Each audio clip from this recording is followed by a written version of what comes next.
الحمد لله وكفى وسلام على عباده الذين اصطفى أما بعد فأعوذ بالله من الشيطان الرجيم بسم الله الرحمن الرحيم وذروا ظاهر الإثم وباطنه سبحان ربك رب العزة عما يصفون وسلام على المرسلين والحمد لله رب العالمين اللهم صل على سيدنا محمد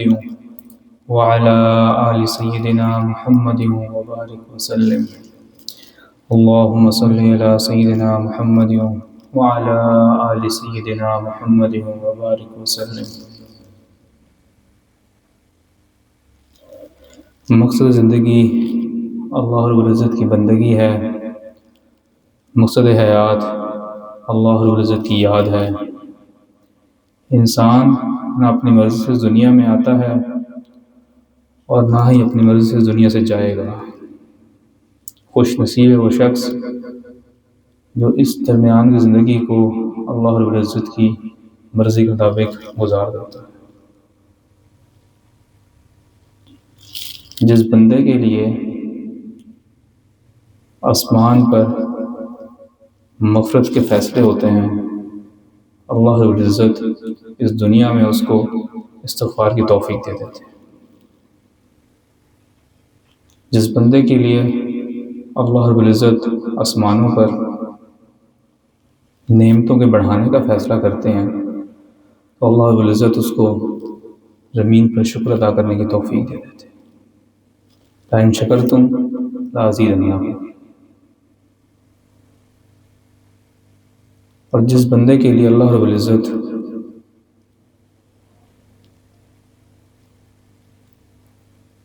کچھ عطا کرنے کا فیصلہ کرتے ہیں تو اس زمین پہ اللہ رب العزت اس کو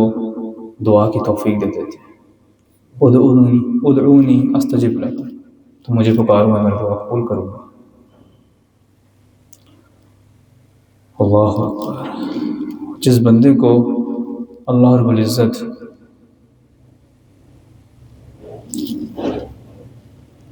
یاد کرنے کا فیصلہ کرتے ہیں کہ اللہ رب العزت کو یاد کریں گے، اس بندے کو اس زمین پر اپنے ذکر کی توفیق دے دیتے ہیں۔ فاذکرونی اذکرکم، تم مجھے یاد کرو میں تمہیں یاد کروں گا۔ اللہ اکبر۔ ہماری تو کیا اوقات اور ہماری کیا حیثیت ہے، ہماری تو اتنی اوقات بھی نہیں کہ جو خاک روب ہوتا ہے وہ ہمیں یاد کرے۔ سچی بات چاہ جائے کہ اللہ رب العزت جو ہیں وہ بندے کو یاد فرمائے۔ جب ذکر کرنے بیٹھیں یا یہ ذکر کی مجلس ہے، اگر ہمیں یہاں پہ آنے کی توفیق ملی ہے تو اس کا یہ میں نے جو آپ کو 4 باتیں سنائیں یہ حدیث کی بات ہے، حدیث کا مفہوم ہے جو عرض کیا آپ کے سامنے۔ اللہ اکبر۔ تو اگر ہمیں ذکر کی توفیق ملی ہے، اس ذکر کی مجلس میں آنے کی توفیق ملی ہے تو اس کا مطلب ہے کہ اللہ رب العزت ہمیں یاد کر رہے ہیں، یاد کرنا چاہتے ہیں۔ یہ توفیق نہیں اللہ تعالیٰ دیتے، اپنے نام لینے کی توفیق۔ یہ بہت بڑی بات ہے کہ ہمیں متواتر ہر ہفتے یہاں پر اللہ رب العزت کے نام کی وجہ سے بیٹھنے کی توفیق مل جاتی ہے، یہ کم چیز نہیں ہے۔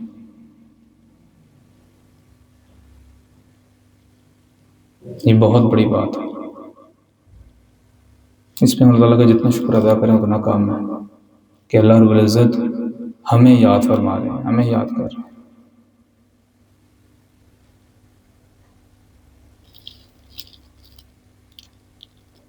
اللہ رب العزت نے انسان کے اندر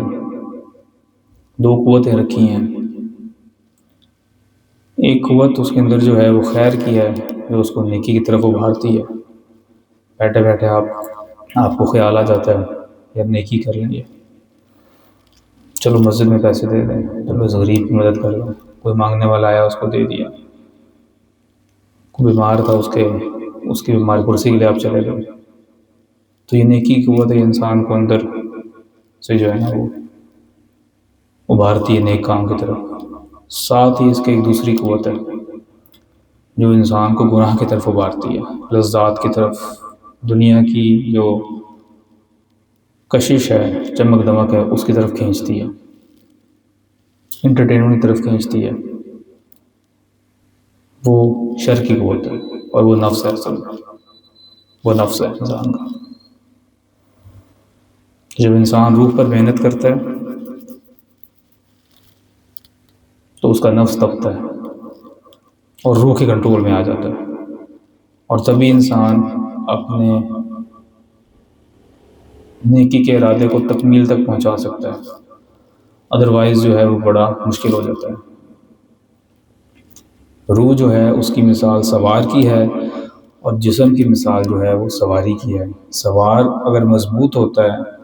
تو سواری کنٹرول کر سکتا ہے، سواری اسے کنٹرول میں رہے گی جہاں لے کے جانا چاہے۔ اگر سوار کمزور ہوگا اور سواری جو ہے طاقتور ہوگی تو سواری پھر سوار کو نیچے گرا دے گی، اٹھا کے نیچے پھینک دے گی۔ تو لہٰذا روح کی ضروریات کا خیال رکھنا بہت ضروری ہے، اور جب روح کی صلاحیتوں میں اضافہ ہوتا ہے، روح کو جو ہے وہ طاقت ملتی ہے، روح مضبوط ہوتی ہے، تو پھر وہ ایسے ایسے کام کر جاتی ہے کہ انسان پریشان ہو جاتا ہے۔ فزیکل باڈی وہ کام نہیں کر سکتی۔ ایک بندہ بالکل درست ہے، تندرست ہے، ہم کہتے ہیں یہ بندہ، اس کی آنکھیں 6/6 ہیں، بالکل اس کو صاف نظر آتا ہے، قریب کی نظر بھی درست ہے، دور کی نظر بھی درست ہے، بالکل صحیح پڑھ سکتا ہے، کوئی اس کو مسئلہ نہیں ہے، 6/6 اس کی جو ہے وہ نظر ہے۔ لیکن یہ نظر دیوار کے پار نہیں دیکھ سکتی۔ 6/6 نظر ہے، دیوار کے پار کیا آپ کو نہیں پتا، آپ نہیں دیکھ سکتے۔ جبکہ یہی اگر انسان کی باطنی نظر، روح مضبوط ہوتی ہے، روح جو ہے وہ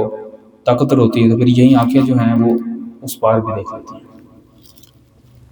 بندے کی صلاحیت میں بے پناہ اضافہ ہو جاتا ہے۔ آپ نے دیکھا ہوگا کہ دنیا والے کہتے ہیں ہم چہرہ جو ہے پڑھ لیتے ہیں انسان کا۔ انسان حکیم ہوتا ہے، کوئی ڈاکٹر ہوتا ہے، وہ آتا ہے سامنے مریض تو اس کا چہرہ دیکھ کے بتا دے اس کو کیا بیماری ہے۔ استاد چہرہ دیکھ کے بتا دیتا ہے کہ بچے کو کتنا آتا ہے کتنا نہیں آتا، تجربہ ہوتا ہے اس کو۔ یہ دنیا کے لوگ ہیں جو چہرہ پڑھ لیتے ہیں۔ کوئی پولیس میں بندہ ہے تو وہ چہرہ دیکھ کے پہچان لیتا ہے یہ بندہ چور ہے کہ نہیں ہے، یہ بندہ شرابی ہے کہ نہیں ہے، یہ بندہ جھوٹ بول رہا ہے کہ نہیں بول رہا ہے، ان کو پتہ لگ جاتا ہے فوراً، ان کا پیشہ ہے یہ۔ دنیا والے جو ہیں وہ چہرہ پڑھ سکتے ہیں، جبکہ اللہ والے دل پڑھ لیتے ہیں۔ آپ جب ان کی مجلس میں جاتے ہیں تو جو کچھ آپ کے دل میں ہوتا ہے اللہ تعالیٰ انہیں منکشف کر دیتے ہیں۔ کتنی بار ایسا ہوا کہ ہمارے ساتھ اتنا تجربہ ہوا کہ ہمارے دل میں سوالات ہوتے تھے، ہم جا کے بیٹھتے تھے، پورے بیان میں ان سوالات کے جواب مل جاتے تھے، تو اللہ تعالیٰ منکشف کرتے تھے۔ تو یہ جو اللہ والے ہوتے ہیں یہ دل پڑھ لیتے لوگوں کو۔ حضرت مولانا قاسم نانوتوی رحمۃ اللہ علیہ بہت ہی اعلیٰ پائے کے محقق تھے، عالم تھے، اللہ اکبر۔ ایک جگہ بیان پہ تشریف لے جاتے تھے مہینے میں 1 مرتبہ۔ اب اس بستی میں جو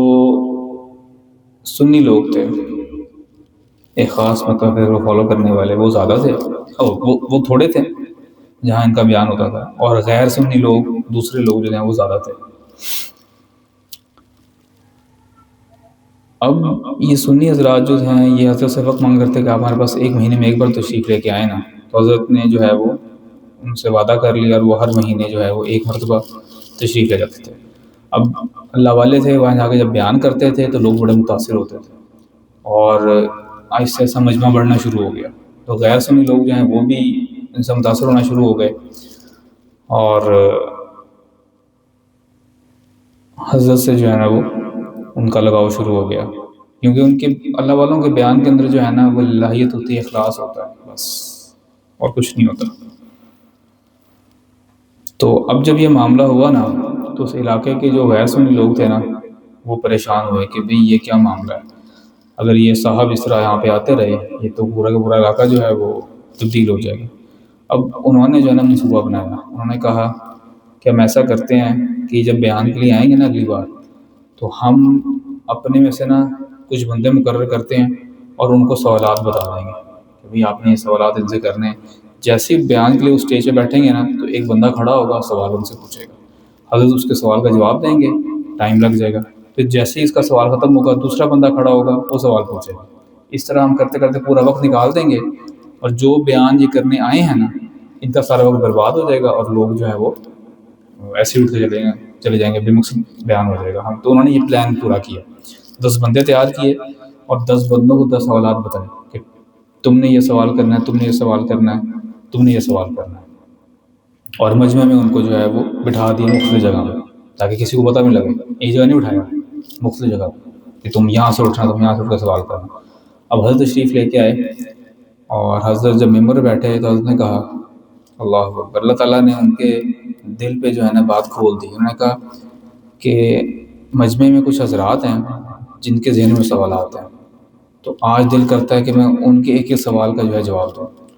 حضرت نے ایک ایک سوال بولا اور ایک ایک سوال کا جواب دیتے گئے، ایک ایک سوال بولا، جتنے 10 سوالات تھے تمام 10 سوالات بتائے اور سب کے جواب دیتے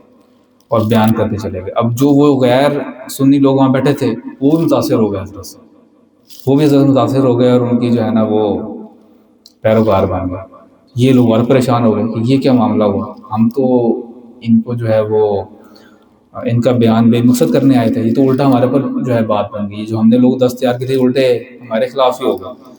اب نا ان کو بڑا غصہ آیا، انہوں نے کہا کہ ہم ایسا کرتے ہیں کہ نا اب کوئی ایسا طریقہ اپناتے ہیں، ان کو شرمندہ کرتے ہیں، تاکہ شرمندگی بندگی ہوگی تو پھر خود نہیں آئیں گے یہاں پہ۔ تو اب انہوں نے یہ پلان کیا کہ نا اب حضرت تشریف کی لائے بیان کے لیے، تو بیان کے بعد انہی لوگوں سے 2 بندے آگے آئے اور کہنے لگے حضرت ہمارے یہاں فوتگی ہو چکی ہے، تو آپ ہماری میت کا جنازہ پڑھا دیں، آپ ہماری میت کا جنازہ پڑھا دیں۔ تو حضرت نے فرمایا کہ میں آپ کا جنازہ پڑھاؤں گا نا تو آپ کو نقصان ہو جائے گا، میں آپ کا جنازہ پڑھاؤں گا تو آپ کو نقصان ہو جائے گا، آپ ایسا کریں کہ اپنے مولوی سے پڑھا لیں۔ تو چونکہ ہمارا نقص نظر نہیں آپ سے نہیں ملتا، تو آپ اپنے مولوی سے اس جنازے کو پڑھا دیں۔ تو انہوں نے کہا کہ ہمارا مولوی جو ہے نا وہ کہیں گیا ہوا ہے، تو آپ ہی ہمارا جنازہ پڑھا دیں۔ اب یہ لوگ جو ہے نا وہ حضرت کے پیچھے پڑ گئے، کہتے ہیں ہم آپ کے عقیدت مند ہیں، ہم آپ سے محبت کرتے ہیں، آپ ہمارا جنازہ پڑھا دیں۔ تو جب انہوں نے حضرت کو پورا مجبور کر دیا تو حضرت نے کہا چلے ٹھیک ہے جنازہ جو ہے وہ پڑھاتے ہیں۔ تو یہ لوگ لے گئے وہاں پہ، انہوں نے کیا کیا تھا، منصوبہ یہ تیار کیا تھا کہ چارپائی کے اوپر نا ایک زندہ بندے کو لٹا دیا تھا اور اس کو کفن پہنا دیا تھا، اور انہوں نے کہا تھا کہ بھائی اب جو ہے نا جب یہ آگے حضرت جنازہ پڑھیں گے نا، پہلی تکبیر کہیں گے، دوسری تکبیر کہیں گے، تیسری دن اٹھ کے کھڑے ہو جانا، پھر ہم ان کا مذاق اڑائیں گے کہ دیکھیں کون سے بڑے اللہ والے بنے پھرتے ہیں، ان کو یہ تو زندہ اور مردہ میں جو ہے فرق نہیں کر پاتے، زندہ بندے کا جنازہ پڑھا رہے ہیں تو ہم ان پہ آوازیں کسیں گے، باتیں کریں گے، اس طرح شرمندہ کرنے کا نا پلان بنایا کہ زندہ بندہ لٹا دیا آگے۔ حضرت تشریف لے گئے تو حضرت جو ہیں وہ، اور انہوں نے بتا دیا کہ بھی جیسے حضرت آئیں گے تمہیں ہم بتا دیں گے، تم نے جو ہے نا وہ پھر یہ تماشا شروع کر دینا۔ تو حضرت تشریف لے گئے، صفیں بنی، حضرت نے پہلی تکبیر ثنا پڑھی، دوسری تکبیر دوسری پڑھا، تیسری تکبیر اس کے بعد جو ہے وہ دعا پڑھی، چوتھی تکبیر سلام پھیرا، وہ بندہ اٹھا ہی نہیں۔ تو یہ لوگ جو ہیں پریشان ہو گئے ہیں کہ یہ کیا معاملہ ہوتا ہے، بھاگے بھاگے ادھر آئے، تو اللہ اکبر اس کو ہلاتے ہیں کہ اٹھے، ابھی بندہ اٹھتا ہی نہیں ہے۔ تو یہ پیچھے مڑ کے دیکھتے ہیں تو حضرت فرماتے ہیں کہ میں نے کہا تھا نا کہ میں آپ کا جنازہ پڑھاؤں گا تو آپ کو نقصان ہو جائے گا، میں آپ کا جنازہ پڑھاؤں گا تو نقصان ہو جائے گا۔ مولوی قاسم جس کا جنازہ پڑھا لیتا ہے پھر قیامت سے پہلے وہ اٹھتا نہیں ہے۔ اللہ اکبر، وہ بندے کی جو ہے وہ موت ہو گئی تھی۔ تو حدیث میں بھی آتا ہے من عاد لی ولیا فقد اذنته بالحرب، جو میرے کسی ولی سے دشمنی کرے گا تو میری جانب سے اس کے خلاف اعلان جنگ ہے۔ دو چیزوں کے خلاف اللہ تعالیٰ نے اعلان جنگ فرمایا ہے، ایک سود کے جو سود دے گا تو وہ ایسا ہی ہے کہ وہ اللہ تعالیٰ سے اعلان جنگ بندہ کر رہا ہے، اور دوسرا کسی ولی کو اگر نقصان پہنچائے گا نا تو اس سے دشمنی کرے گا تو اللہ تعالیٰ نے فرمایا کہ میں اس کے ساتھ جو ہے نا پھر وہ میرا دشمن ہے۔ تو تانے مقصد یہ تھا کہ روح کی قوت، جب روح کو قوت ملتی ہے نا پھر یہ معاملات ہوتے ہیں، پھر وہ جو ہم سنتے ہیں نا کہ کشف ہو گیا، کرامت ہو گئی، تو یہ اسی کی چیزیں ہوتی ہیں۔ یہ جب انسان کی روح اتنی طاقتور ہو جاتی ہے اللہ تعالیٰ اپنے ہوتا اللہ کے حکم سے، یہ بات یاد رکھنی ہے، ہوتا اللہ کے حکم سے ہی ہے، پھر اللہ تعالیٰ انعام کے طور پہ یہ چیزیں کھول دیتے ہیں، آنے والے کا حال بندے کے اوپر کھول جاتا ہے، کس مقصد سے آیا ہے، کیا لے کے آیا ہے، کیا بات کرنی ہے اس نے، اس کے دل میں کیا ہے، اللہ تعالیٰ کھول دیتے ہیں۔ ہمارے حضرت مولانا اشرف علی تھانوی رحمۃ اللہ علیہ انہوں نے لکھا ہے کہ حضرت شاہ عبد القادر رحمۃ اللہ علیہ نے دلی کی مسجد میں اعتکاف کیا، دلی کی مسجد میں اعتکاف کیا اور اس میں ذکر کیا لا الہ الا اللہ کی ضرب لگائی خوب، اور اس ضرب سے ان کی روح اتنی طاقتور ہو گئی تھی کہ جب باہر نکلے، یہ اللہ والے جو ہوتے ہیں نا جب یہ ذکر کرتے ہیں نا تو ان کی آنکھوں میں بھی اور ان کی باتوں میں نا تاثیر ہوتی ہے، توجہ ہوتی ہے، یہ بات ایسی کرتے ہیں کہ انسان کے دل میں کھپ جاتی ہے، انسان کا دل جو ہے نا مسخر ہو جاتا ہے، وہ ایک دم اللہ تعالیٰ کی طرف آ جاتا ہے۔ اللہ کی شان یہ مولانا اشرف تھانوی رحمۃ اللہ نے لکھی ہے بات جو میں آپ کے سامنے بیان کر رہا ہوں۔ باہر نکل رہے تھے کہ اللہ کی شان سامنے سے کتا گزر رہا تھا، تو حضرت شاہ عبد القادر رحمۃ اللہ کی نظر اس کتے پہ پڑ گئی، کتے پر یہ اثر پڑ گیا کہ وہ کتا جہاں کہیں جاتا تھا باقی کتے اس کے پیچھے پیچھے چلتے تھے، کوئی کتا اس سے آگے نہیں چلتا تھا، اور جہاں کہیں وہ کتا بیٹھ جاتا باقی کتے اس کے گرد حلقہ بنا کر بیٹھ جاتے تھے۔ حضرت تھانوی رحمۃ اللہ فرماتے ہیں کہ حضرت کی ایک نگاہ کا اثر تھا کہ اس کتے کے ساتھ باقی کتا وہ معاملہ کرتے تھے جیسا معاملہ مریدین اپنے پیر کے ساتھ کرتے ہیں۔ تو اللہ والوں کی آنکھوں میں جو ہے نا وہ نگاہ میں وہ تاثیر ہوتی ہے، نگاہ ولی میں وہ تاثیر دیکھی ہے، نگاہ ولی میں وہ تاثیر دیکھی ہے، بدلتی ہزاروں کی تقدیر دیکھی ہے۔ تو لہٰذا جہاں ہم اپنے